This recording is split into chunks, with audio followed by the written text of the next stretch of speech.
I'm Shiva. I'm Sandy. And this is Our Relaxing Hobby.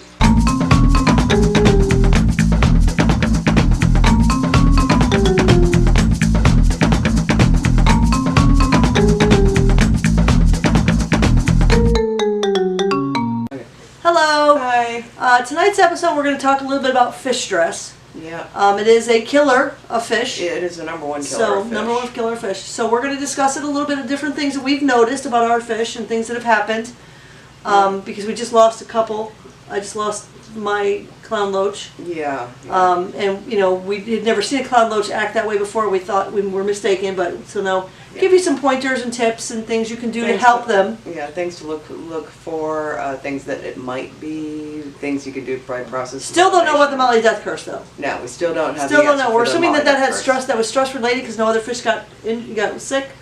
But I keep seeing that it happens to people all the time, so it could just be Right. that thing. Right, that thing. Yeah, But it might anyways, not be a stress issue as much as it is just. So let's talk a little bit about, because I know, a good thing is the hidey hole thing. I know that's really super important for a lot of types of fish. But where do you want to start? There's so many ways to start this. I would say let's start with behaviors. Okay. And you can start with your clown loach. Okay, so we just lost a clown loach, and what had happened is I had some cories that had laid eggs on the walls of my tank, and a lot of other fish will knock them off, eat them.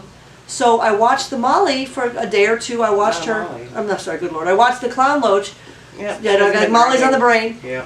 But the clown loach was swimming around, and she was swimming up and down in the side of the tank, and I just assumed that she was eating the eggs. Yeah. That's what we all assumed. Yeah. Have you ever seen her do that before? No. Mm-hmm. But you almost never see her out during the daytime anyway. She's not really a social fish. Yeah, she's not super social like my other loach is. Yeah, your yo-yo is all over my the place. yo-yo's all over the place, but the Molly usually, the Molly, good lord, I did it again. The clown loach normally would hide. She'd come out a little bit in the mornings, but usually during the day she didn't come out, so I didn't think much of it because I thought, well, she's just really excited by these eggs, which that's okay with us. I didn't want more Cory eggs. But then then I had to go out of town, and the next day, 2 days later, she passed away. Yeah. So. And of course she does it on my watch. Yeah. But we're assuming that it had something to do with stress, something was wrong, and we didn't realize the signs because we'd never seen her do it. Mm-hmm. And we just, both of us, because you did the same thing I did, you thought she was going for the eggs. Yeah. Because that's what fish do. I've never seen a loach of any type do that. Right. Normally when I've had stressed out loaches, because I have very little luck in having clown loaches that are in aquariums. I always end up losing them when I put them in aquariums, but if I put them into my pond, I'm fine. Right. And the one thing I noticed with the small clown loaches that I've tried to do in a grow-out tank before putting them in the pond is they just get very lethargic. She wasn't lethargic. Yeah, she never became lethargic. Lethargic. She was moving around like a maniac. If anything, she was more hyper than normal. But sometimes her and my yo-yo will play. They chase each other around. I call it play because they're not actually aggressively chasing. They're playing, and they turn around and do it to each other. So I didn't think much of it because she is a very active fish when she's out. Mm-hmm. So it didn't really concern me. Again, I had seen the eggs. I assumed it was the egg catching, and unfortunately, she did pass. So that's just one sign of stress that.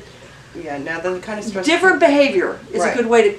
If they're doing something they don't normally do, Right. is a good way to kind of. I guess is what we were going for there. Now the stress with her loach, I'm assuming had something to do with sickness. Because there's the stress that you can help, and then there's stress that's involved with sickness when something's not wrong with the fish and they act funny because they're sick. And then there's the fish that act funny because they feel threatened, or there's the... Which she didn't, so... Yeah, we know that she didn't because she's one of the bigger fish in your tank. Right, You yeah. have all the little cute Little tiny guppies, yeah. Yeah. But and that's another thing. We've talked in the past about Lucifer and how he created stress for some of the fish. They got past that pretty quickly after he stopped killing them. Yeah, that would probably, but you then, threw a serial killer in the tank, what did you expect? Right, but then... they survived. The hardy ones got this. Yeah, I was about to say most of them did. Most of them did. But except for the two he killed. But then we noticed the stress level that where Lucifer went into hiding because of Edsel, who was a much bigger rhino pleco. And he probably at some point had kicked Lucifer's ass because Lucifer was a dick to him. And Lucifer would go after him. Lucifer would go after him. We have video, I'm sure we have it somewhere, where he would chase his tail and he would try to get him. But then, I guess apparently Edsel got mad, and then also Lucifer started hiding in his hidey hole pretty much all day long. He'd come out maybe for a few minutes and go right back in. Well, then when I took Edsel out of the tank, because we wanted to test the theory, we took Edsel and put him in with another rhino pleco, Camo, which was your mother's rhino that was getting too big for a tank, so they weren't alone. And Lucifer he did a 180. He is out all the time, even though he's a night. They're night crayfish. Yeah. He is out all the time now. He is constantly in the tank doing what he did at the beginning before I had Edsel, which was climbing on things, messing around, jumping. He wasn't doing that with Edsel, so he was afraid. He was stressed. Right. And he hid. So that leads right back into the hidey holes. Yeah. Now we had the same thing happen with Roomba, who's our oldest rhino pleco, and the young ones. When we first got the baby rhino plecos, she tolerated him at first. Yeah, she tolerated him at first, but our whole reason why we ended up with all these extra rhino plecos is because we're going to try to breed them later on. But not her, I don't think. Yeah, I think she's a little too old and cranky. Now, Roomba is generally very friendly with humans, and she's very friendly with the ropefish and her pod. But when we put these rhino plecos, we put 2 of them in with her. And she tolerated them just fine when they were babies, but when they started getting to adolescence, you could tell that she didn't want them in there, and they were stressing because she kept chasing them. She wasn't chasing them in a friendly way. Yeah, she was chasing them in an aggressive way. So we ended up taking them out. And you could see the behavior because you could tell the difference. That's why I said I know my loaches weren't stressed with each other; they were just having fun. Yeah. You can tell when another fish, like I just mentioned to her that I have some new tetras in my tank, and some white skirt tetras, and they seem to be chasing the guppies a little bit more than bullying the guppies, and I haven't had any problems yet with it, but I'm going to watch it for another day or 2, and if they continue, we're going to move them into a different tank. I say we throw them into the sorority tank, let them bully the betas. Yeah, let them try to bully the betas, or Roomba. Yeah. Let them try to bully Roomba. But, I mean, again, it's just something we got to kind of watch because I'll notice the different behaviors of the guppies because I know guppy behavior. So I'm going to be able to tell if they're stressed. They're not yet, which is what I mentioned to her, but I'm watching the behaviors to see. Because guppies die very quickly from stress, like super quick. Like within a day, I'll lose 10 of them. Well, most fish are like that. Yeah. I mean, I've had fish that, when transporting, when I first got the goldfish the most recent batch of goldfish that I bought. Right. And I got 5 and 3 survived. Right. The other 2, they stressed out during transit. Right. It just freaked them out. They were just young fish, and they just stressed out during the 20 minutes it took to put them in a bag and bring them here. Or they also may have been something wrong with them. The other 3 are fine. Okay. Yeah, you never know. Yeah. But I mean, I could tell by the way they were acting. Right, you could tell by the way they were they're acting like the goldfish. And that's what happens with the guppies. You can see the difference. They become lethargic. They hide in corners. So I'm watching to see because we'll get the tetras out there as quick as we can. If that comes about. Right. Now, another one, and this is one of our success stories, is Koshi. Oh, yeah, that was a big one. Yeah, Koshi is a longfin karasu koi, which, of course, I'm a big fan of karasu, and especially the longfin. It took me forever to find. She's talking about black ones, in case those of you that need to speak English, that's black. I was going to show pictures of them. Okay, but, you can show pictures, too. Have the I'm just saying, pictures. They're black. Yes. Of course Shiva likes them. And these are black longfin. And I had to special order them, so I had 3 very young koi that were actually mailed to me. So that right there is stress as is. And I put them in an aquarium at first in order to grow them out because they were too small to go in with the big guys. Right. And they were doing fine in the grow out tank. All 3 of them were just happy as can be. And it got to the point where it was like, okay, they're getting too big for this grow out tank. It is time to move them in with the big boys. And wasn't a good idea. Well, no, it was fine. Well, for 2 of them. For 2 of them. 2 of them were okay. 2 of them were just. They were stealing food out of Sushi's mouth. Yeah, like literally, like swimming under the big ones for protection, because that's what they do. Yeah, that's what they'll do. The smaller fish will and then swim snatching under the food out of Sushi's mouth, which still surprised me. She didn't eat one of them. Still scares me because I mean, the fish. She could have easily just hurt them. Her mouth was bigger than the fish, and they were stealing fish. They were stealing food right out of her mouth. Yeah, but then we had Koshinuki, who its name, by the way, translates into cowardly. Yeah. Which we'll have to show you some video now of this fish. But anyway, back then. Yes, but what it was out of the 3, the 2 were doing fine, and the 3rd, Koshi, was hugging the wall, swimming very erratically, hugging the wall. She was terrified. Yeah. And trying to avoid every fish, Right, and I didn't want to separate her because I wanted them to socialize, and I didn't want to separate her from her friends, but her friends were having a blast, and trying to catch them would have been a nightmare. Right. And it dawned on me that her problem was that she was scared to death of these huge fish. Her siblings were just like, wee! And she was like, no, they're going to eat me. So I ended up building her I literally built her own house. Built her own house, yes, using cinder blocks in the koi pond. I think, do we have video of that? We've got it when we... She built its own house. Yeah, basically that the other fish could not get in except for the littles. Yeah, basically what I did was their siblings. What I did was I just sectioned off a little corner of the koi pond, cinder blocks and made sure there was enough space that she could get out of it and her siblings could get in, but all the other fish couldn't. Right. And so we put her in there, and then she started behaving, and then her, siblings would come in and visit her, and she was all happy about that. Right. And then slowly, like one brick at a time. We would take one brick, so we would allow like the plecos to come in. Yeah. And once she got used to the plecos, which our plecos in there are over a foot long, she got used to the plecos, and then we took another brick, and then some of the smaller koi could get in. Yep. And then finally we would move more bricks and the larger koi can get in. By then she'd been so used to the larger Yeah, fish. and then she was starting to come out a little bit. Right, then she started coming out. When she Right. started coming out and swimming around by herself for long periods of time, that's when we took the rest of the bricks out. Yeah. Because by then she had adapted. Right. She's it took now her, one. what, almost a month? Yeah, it took about a month. About a month. And she So is yeah, now, Shiva went out of her way to do this for this fish, for one fish for a month. Yes. Because that's Shiva. Well, it was also, it's one that I've been looking for Right. years. And now she's one of the biggest fish in the pond. Biggest fish in the pond, friendliest fish, super friendly. She's very friendly. Loves people, loves the other fish. You'd Large, never- never know that she was the one with the issues. Yeah, you'd never guess that she had the issues, but yeah. it had everything to do with just But how looking she at dealt how with the she was stress, behaving. again. Shiva recognized the signs the first day.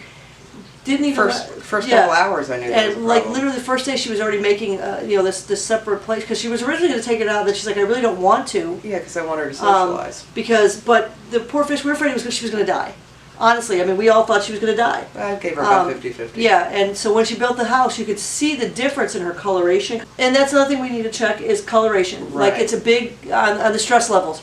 They do pale out, gray out, whatever you want to call. Yeah, like with the karasi, which are the black koi, they all have an orange undercoat. You can usually see by their bellies they have the orange bellies or the silver bellies. Right. So they're going to turn whatever color their belly is. So there was one time that Yagore was really sick, not stressed but sick, and when I scooped her out, I thought she was Juwan. She thought she was an black one. orange. Yeah, she thought she was orange with a little black in her. Yeah. Versus then, the black fish with a little bit of orange. And then once I was getting her treated and getting her oxygenated and getting her, going, she started turning black again. It's like, oh my God, it's Yagore.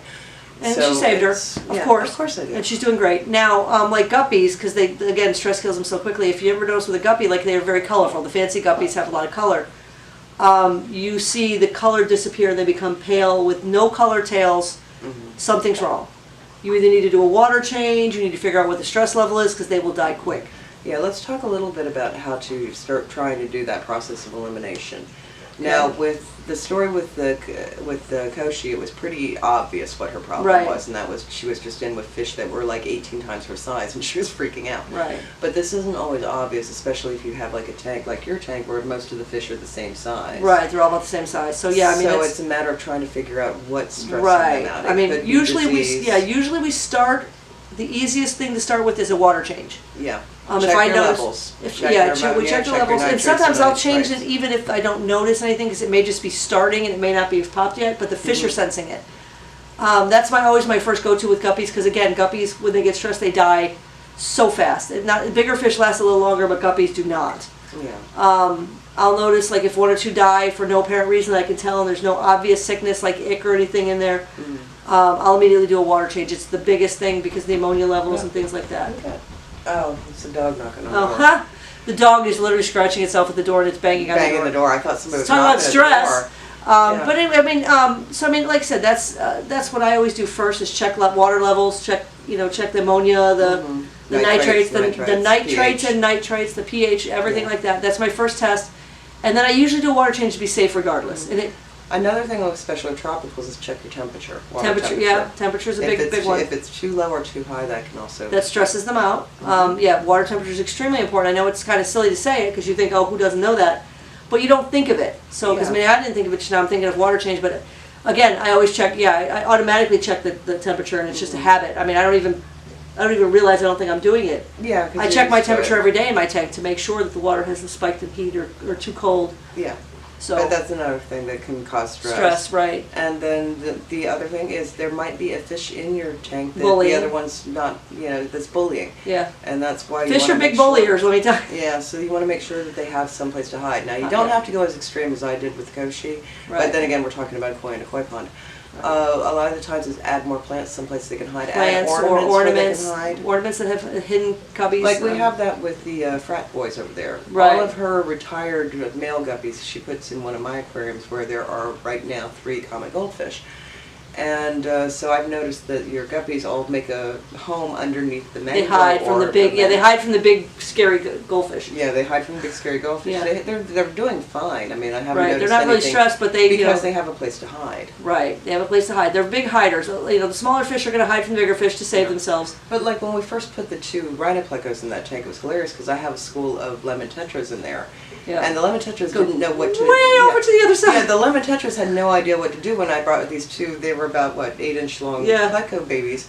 And so they would be avoiding the plecos. Yeah, wherever where the plecos went, the lemon tetras would go to the other side of the tank. And then there was one on each side. The lemon tetras were like, oh shit, now what do we do? They'd split their little group, their little school. They'd split them in half, and like half of me over here, and they'd be like, "What are we gonna do?" And then they'd go back. It was hysterical. Yeah, but we would watch it and do it on purpose, like move the plecos just to see what would happen because it was funny. But it only took about a day for them to realize that the plecos were not a threat, and now they're fine. Right. But it might take a fish longer. We knew what was wrong with the tetras, and we knew that they weren't displaying signs of danger. They were displaying signs of being cautious. Right. Because it looked like we threw a big predator in there, or 2 big predators in there, but as soon as they realized that they were fine, they've been fine ever since.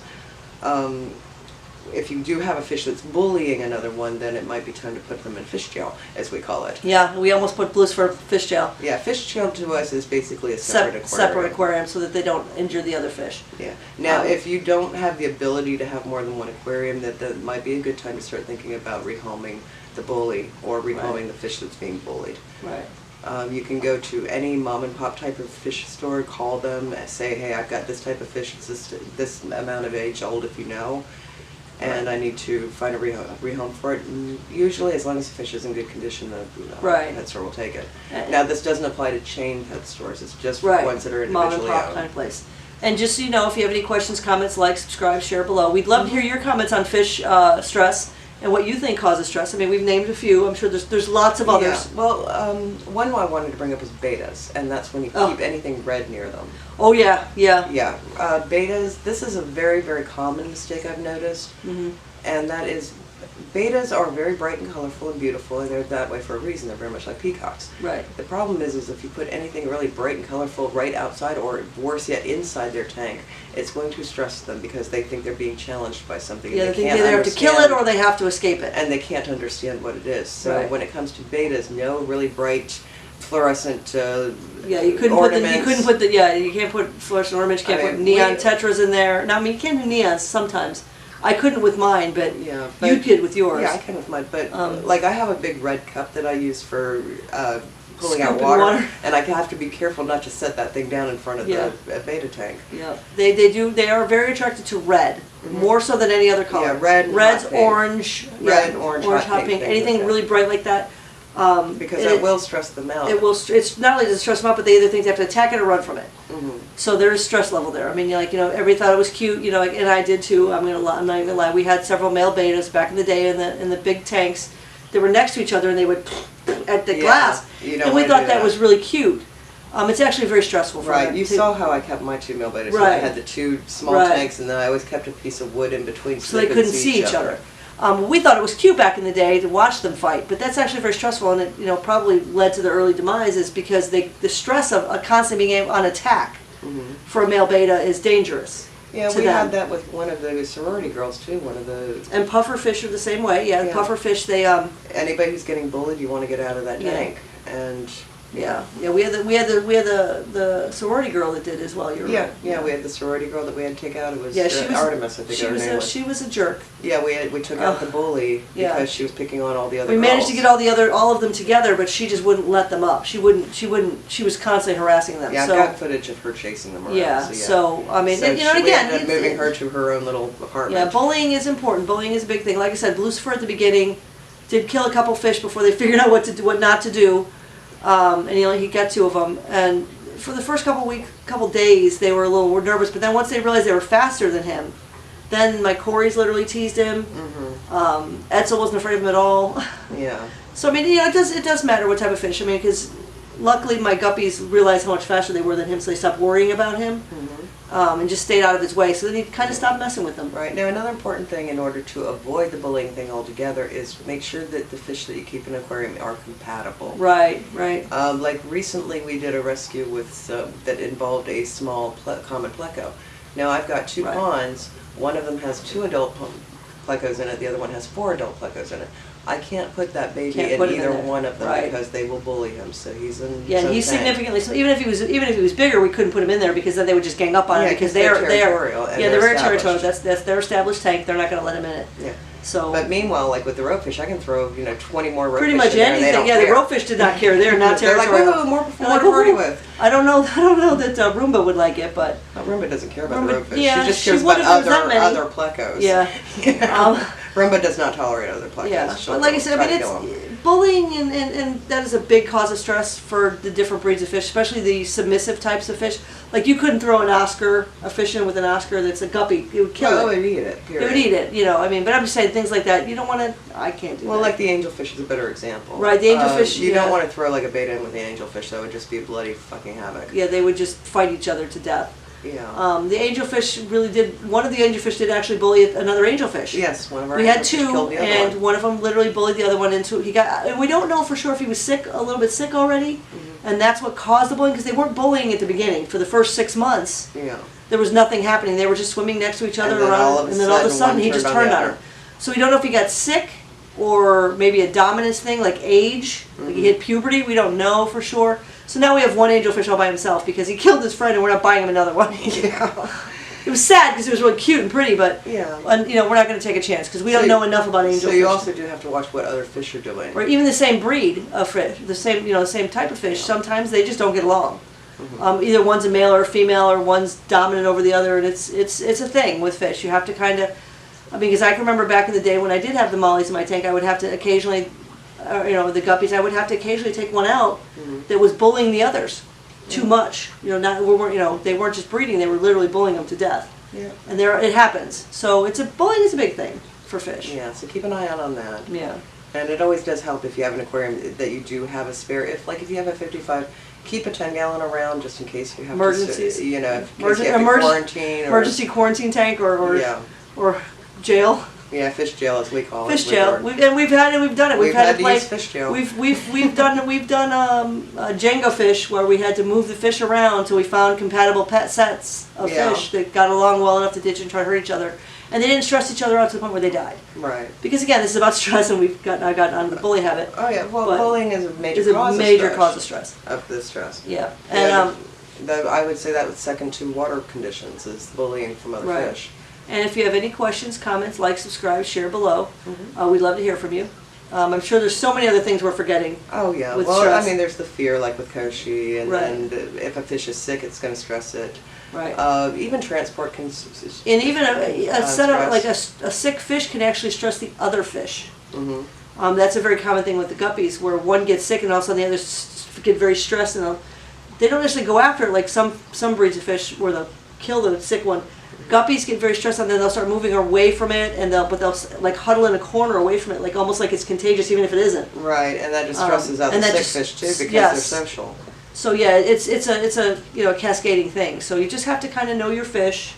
One thing about with the fish hiding hole places is that you do have to watch the ornaments too, because Right. we've done an episode before about how ornaments can be little fish death traps. Right. So if you didn't see it, Mr. Captions, can you put the episode number here?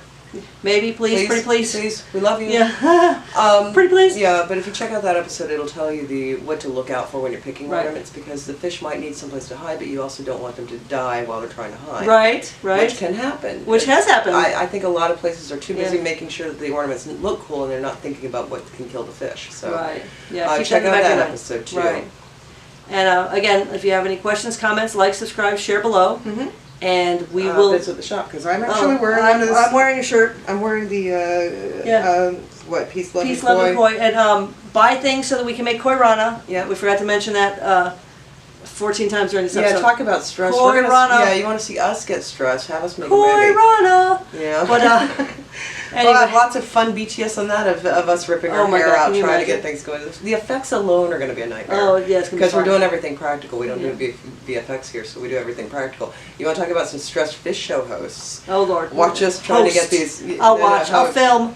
Yeah, watch us trying to get these animatronic fish to Oh, work, can you or the imagine? puppet work, or whatever. Oh, Lord, it's however gonna be we're gonna fun. end It's up gonna be doing so it. much fun. It's gonna be fun, but yeah, my hair's gonna go like all white and shit. You know, it will.